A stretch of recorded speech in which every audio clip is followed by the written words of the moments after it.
Sometimes we love someone so much that we forget to think about what it would feel like to be loved ourselves. We do so much for the person we love. We remember the little things about them. We notice when something is wrong.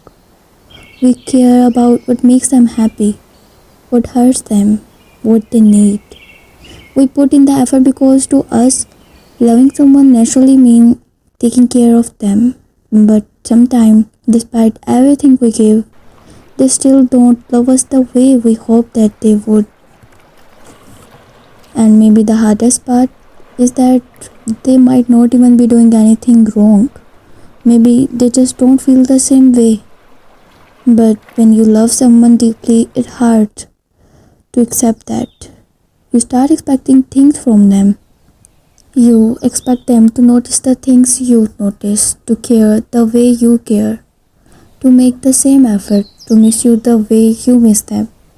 And when they don't, you start asking yourself, why are they like this? Why don't they understand? Why doesn't their love feel like mine? But maybe the problem isn't always the person. Maybe there's something inside us too. Why desire that doesn't seems to go away. The desire to be loved by someone we love. We don't just want to be loved. We want that person to love us. The same person we have chosen. The same person we have given so much of ourselves to. We want them to feel the same softness when they think about us, to care as much as we do, to choose us as naturally we have chosen them, and when that doesn't happen, it hurts. Sometimes enough to make us question our own worth. We keep giving, hoping that maybe one day they finally give us what we have been waiting for.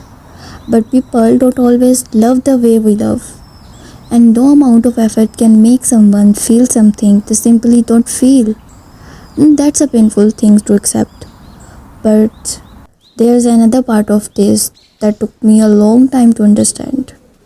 Maybe the love we are constantly asking someone else for is also the love we need to learn how to give ourselves. Not because we shouldn't need anyone, we are human. Of course, we want to be loved. Of course, we want someone to choose us. Of course, we want to feel special to the person who is special to us.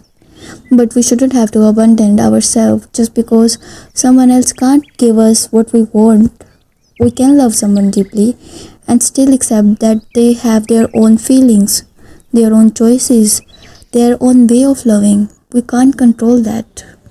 And maybe loving someone doesn't always mean expecting them to love us back in exactly the same way. Sometimes it means accepting what they can give and being honest with ourselves about whether that's enough for us. Because there's a difference between loving someone and losing yourself trying to be loved by them. So maybe the answer isn't to stop wanting love. Maybe it's to stop making one person the only place where we can find it. Give yourself some of the love you spent so long giving away. Get to know yourself. Learn what you need. Learn what you deserve. If someone comes along who can love you in the way you need, let that love be something you receive, not something you have to beg for, because being loved by someone you love is beautiful. But being able to love yourself even when they don't might be what saves you from breaking yourself just to keep them.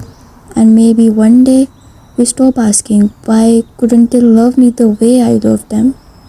And start asking, what did I ever believe their love was the measure of mine? Maybe that's the strange thing about love. We spend so much time wishing someone would choose us that we forget we were never supposed to abandon ourselves while waiting. And you can love someone deeply and still choose not to lose yourself trying to be loved by them.